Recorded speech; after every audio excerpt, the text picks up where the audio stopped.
I'm actually thankful for a lot of this clown world stuff going on because all the fake scientists that are more in line with the theocracy than actual science are outing themselves by how quickly they bend over for the ruling religion at the expense of truth. Look at the newspeak they are doing now. US and Canadian scientists seek to cut male and female from scientific language, use sperm and egg producing instead. All right. So what about postmenopausal women? Are they egg producing? Well, what about dudes that? What about eunuchs? Are they sperm producing? Ah, shit. I guess our definitions are wrong now. What about infertile whammons? There's just so many ways we could, male or female is the closest you can get because it's actual objective biological truth. If you try to dance around that issue, you're just going to keep running into these problems. Those scientists behind the Ecology and Evolutionary Biology Language Project aim to claim even the phrase survival of the fittest is problematic. Yeah, these aren't real scientists, by the way. These are scientists who destroy the general population's trust in science. This is a joke. See, they take a trusted institution and they abuse that trust to the point that no one trusts them anymore. Now, some U.S. and Canadian scientists have officially proposed to the scientific community phase out terms the male and female from scientific language in order to avoid emphasizing heteronormative views. Yeah.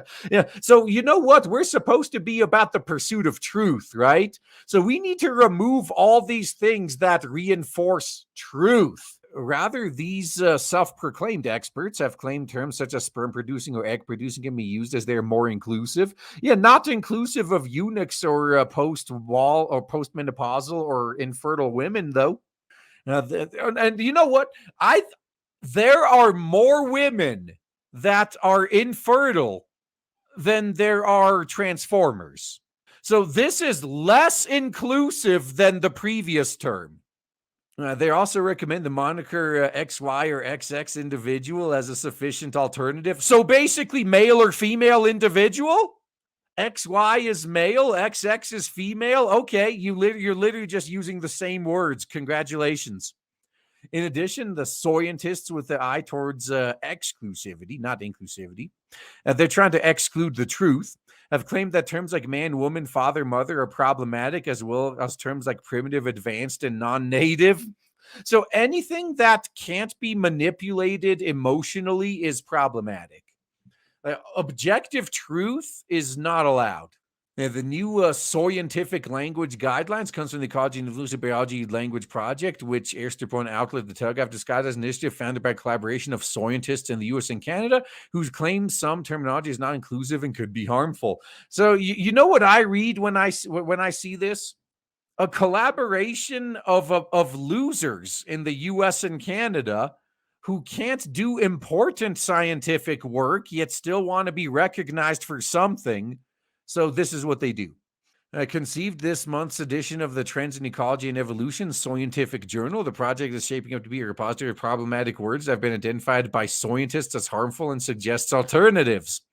Now, if I was in charge of any of these guys, I would know, okay, so these are people we could fire because they're not doing anything of value.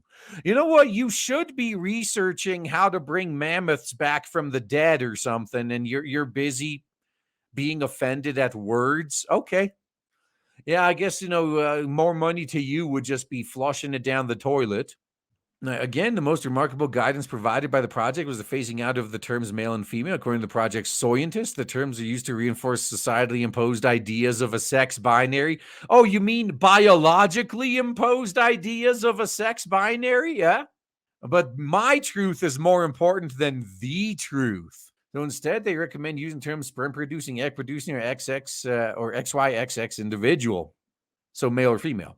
Dr. Danielle Ignace of the University of British Columbia claimed that the EB Language Project will be a living document as particular words that are harmful and their alternatives can change over time.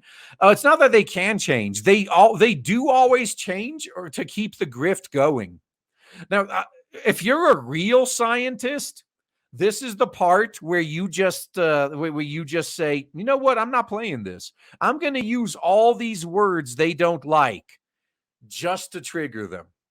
No, she added that updating the guide will be partly crowdsourced and oh, here we go.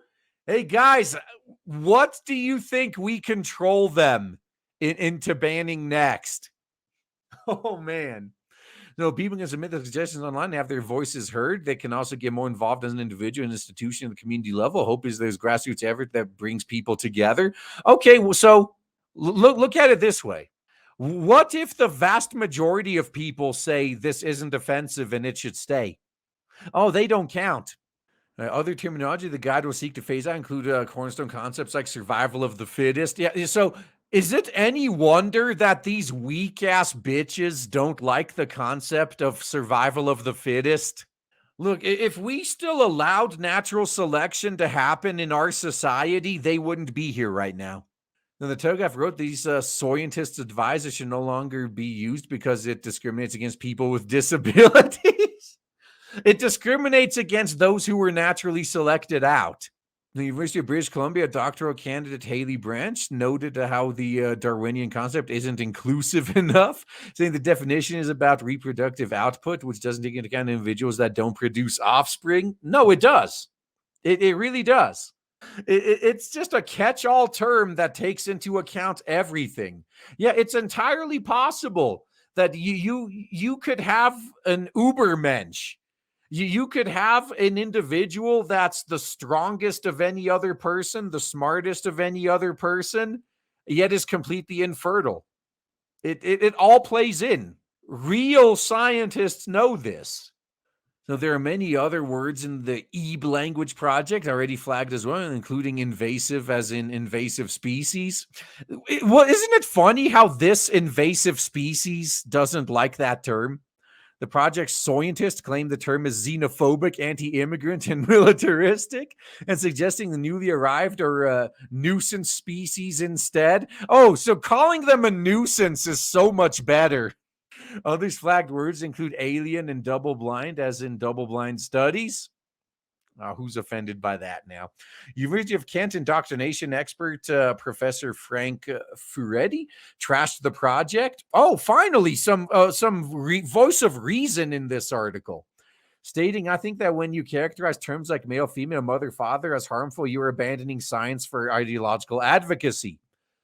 That is exactly right. Finally, someone who knows what they're talking about. No, he claimed the scientific field will be diminished because of this language policing. Dude, it already has been.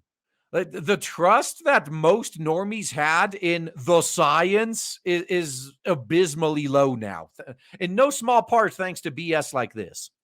Regardless of intent, the project of re-engineering language will cause confusion to many, and the last thing that scientists need is a lack of clarity about the meaning of the words they use. Well, we're dealing with a bunch of emotionally driven morons that just keep redefining words to suit their fifis. They are, at their core, incompatible with actual science, and yet now they're being welcomed in and pushed. No, man, they need to be pushed out. We can't keep allowing these lunatics to destroy our formerly trusted institutions. This is why you gatekeep.